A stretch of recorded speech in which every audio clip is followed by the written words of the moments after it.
welcome to our first FIGJAM webinar on building custom forms. In this webinar, we will cover what custom forms are. We will look at some sample custom forms. Then we'll build, copy, and finalize a custom form. And then we'll assign custom forms to relevant users. And then we'll look at the reporting aspects of custom forms.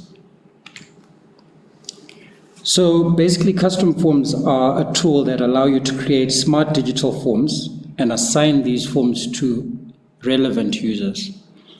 A use case is an example where you have forms that you want your sales reps to be able to see, but you don't want your merchandisers to have the same forms. And so you can assign these forms just to the sales reps, and the merchandisers won't have visibility of these. Custom forms are very easy to build and can consist of open-ended questions or comments, open-ended responses like comments, or they can be structured in such a way that a user has to input a decimal or an integer or select an option from a drop-down. The simple, easy-to-use drag-and-drop form builder allows you to build forms and deploy custom forms in just a matter of minutes. These custom forms are very ideal for any department in your organization, as they allow you to build any sort of documentation that your team may need, such as sign-off documents, site visit reports, customer questionnaires, or even customer complaints forms. Custom forms are a very good way of keeping records, as paper can be lost or misplaced or damaged. We're just going to look at an example of a custom form that I have built. And what we'll do is we'll go to the FIGJAM application, and I've built an example of a school report. In this school report, we have what we call a multiple choice box where we can select a number of different options. We've got a drop-down which has a dependency question. Now, when we talk about dependency questions, these are questions that will only appear if a specific response is given. In this example, if a student was absent, then we want to know the number of days that that student was absent. And so a box appears showing or giving the user an option to input the number of days that someone was absent for. I also have an example of a ranking question here. In this example, I will be ranking the child's preference in terms of what they liked most in school. So my child didn't like sports very much, so I'll put 3. They liked cultural activities a little bit, and they mostly enjoyed the academic, and so I'll select 1 here. I also have a multiple text box here where I've got cultural activities for next term, I've got drama, and I've got a sport for next term, which is cricket. And then lastly, I have a date range picker where I can select the date when we're opening next term.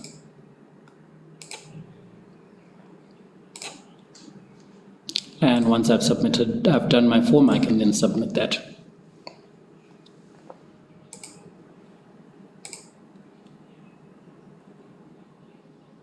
Okay. So I think we can go ahead and get started and actually build our first custom form. Now, to build a custom form, what you need to do is you need to go to your web portal.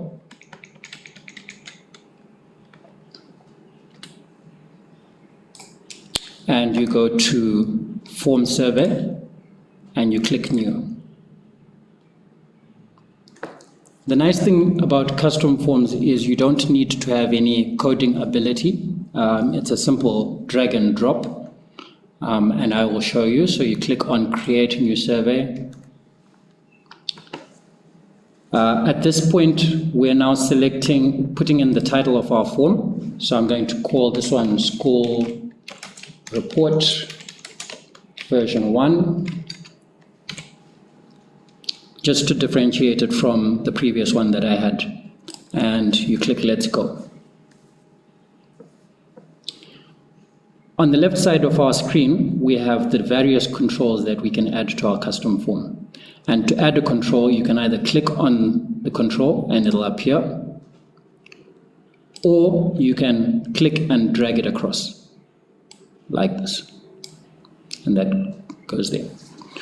My multiple choice box here, I'm going to put in my question. So you need to type in the question that you want to have in the control. So from my example, I have subjects. Excuse me. And then I can put in my subjects: biology, mathematics.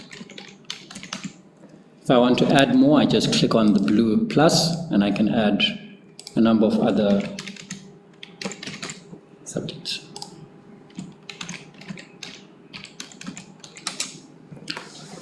Now, a multiple choice box allows you to select more than one option, and to enable this, you click on this tick box.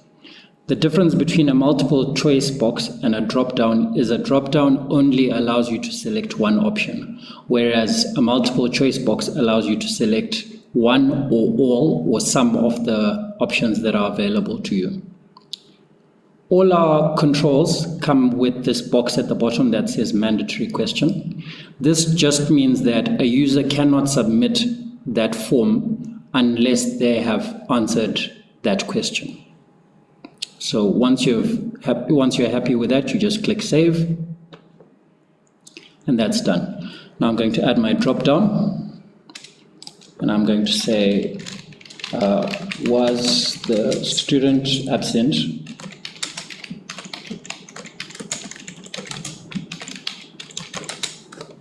I'm going to say yes or no. These are the two possible responses, and I want this to be mandatory, and I can click save. Now, this is an example of a dependency question where if the answer is yes, then we want to know the number of days. But if the answer is no, we don't need the user to put in the number of days. So I'm going to use a single text box. And I'm going to say number of days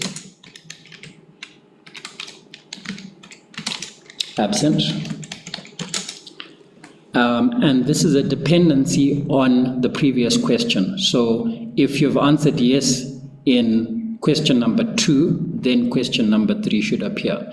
If I've answered no in question number 2, then I don't need to have this. So I click add dependency, and this is dependent on yes. So I click there, and I've added that dependency. So this question will only appear if I answer yes in question number 2. Talking about a single text box, you can add validation. So when we're talking about validation, we're saying we want to structure the input of data that's inputted into the text box. In some cases, it makes reporting easier if you structure the input. So instead of having to tell all the users that they have to enter a numerical value, you can just select integer. And in that case, everyone has to put in a number value. The custom form will not allow you to submit it if you type in ONE or any other characters that are not numbers. In validation, there are a number of possible options that you can come up with. So you can have integer, decimal, alphanumeric, this is numbers and letters, or an email. If you leave it blank, then anyone can enter anything in that box. So in this case, I'm going to put in an integer, and I'm going to save. The next question that I had was the preferred activities. Now this is a ranking question, and we're using the ranking tool. So preferred activities. And then I'm going to put in my options that are there. So academic, cultural, and I'll add another one, sports. And then I can save that.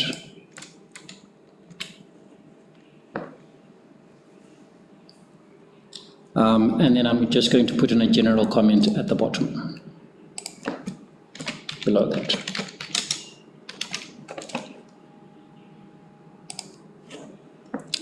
Then I'm going to put in my date range picker. Now the date range picker, so we open schools on, so this is next term begins.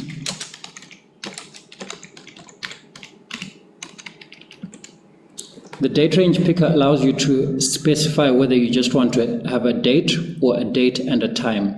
If you want to have a date and a time, then you just tick this box, and when the option comes up, it'll have both a date and a time. You also need to specify the date range, the date format, so whether it's day, month, year, or month, day, year. I'm having day, month, year, then I'll save that.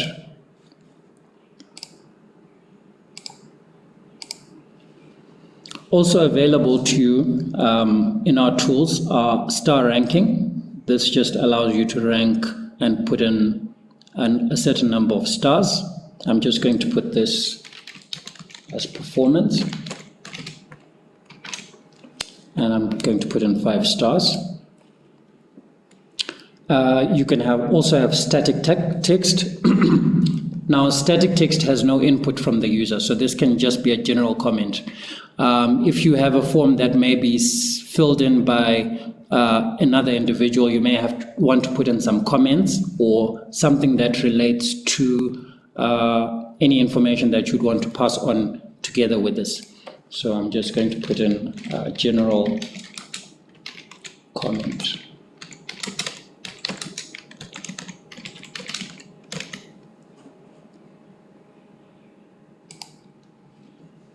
And then you can have a signature.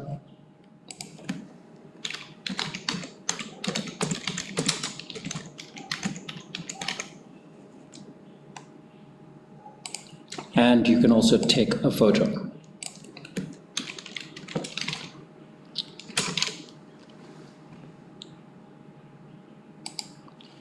So this is essentially how we add tools to our custom form and how we build our custom form. Once you're finished building your custom form, you just click Save and Return, and that form is ready to deploy. At this stage, the custom form is not yet available on the user devices. The custom form will only be available to user devices once it has been finalized. And finalizing is the process of closing off that form and saying that that form is ready to be used by the team. So I've just built my sample score report.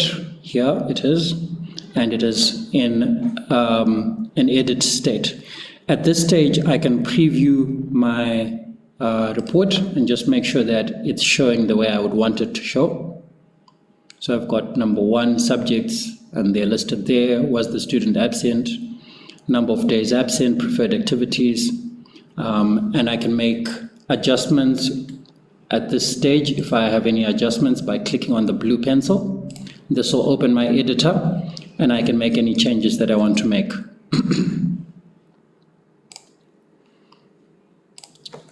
Once I'm happy with my changes on my form and I'm ready to deploy this form, we move on to the assigning the custom form stage. And this is done by clicking on Finalize. And then you select the users that you want to receive that form. So in my case, I want AKC and webinar to receive that form, and then I can submit that. If I want to add other users to this form, if I want someone else to also receive this form, what I do is I go to Jobs, I go to manage. This is where we assign custom forms to users. So I scroll down here, I find my form and I click on the blue pencil.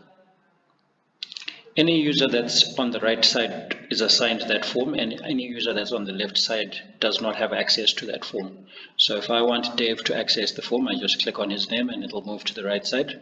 And if I want webinar not to have a copy of that form on their device, I just click webinar and then I submit those changes.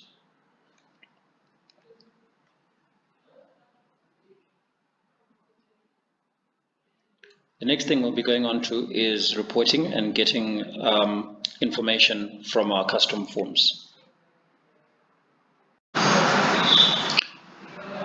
Our reporting can be done on 3 levels. You can view reports on the web portal, or you can get email copies of the custom forms that are submitted, or you can export reports. The fourth option is to have us generate a consolidated report of all the custom forms that have been submitted by your team. So I will start off by talking about how to get email copies of custom forms that are submitted. In order to do this, you need to just add your email address to the email addresses associated with custom forms. To do this, you click add new email. You add your email address here, abc@123.com, and then you submit that. And then you can turn off all the other job types or any other job types that you may want to get copies of emails off, but you make sure that custom forms are switched on. Each time a user submits a custom form, you will get an email copy of that custom form. Here is an example of the custom form that I have. So this is the email that I got for that custom form that was submitted. The second way to get reports is to export the reports, and you can do this by going onto the web portal. You go to Jobs, Form Survey, Reports, and you can view and export reports. By default, the date range is set to 1 day. You just need to extend this date range to get a wider scope. Then you just click search, and then you get a copy of all the reports that have been submitted. You can then export these with the signatures or just export them to Excel. The third method is to actually just go to all jobs, and you can filter your jobs by custom forms. Job types, custom forms, and I'll extend my date range from the 1st this month, and then I'll get all the copies of custom forms that have been submitted. Again, I can export these, or I can just view them directly off the web portal.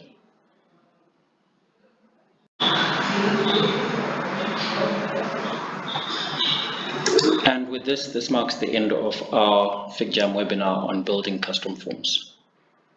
Please feel free to get in touch with support if you're having any challenges building any forms or if you need any assistance. Thank you.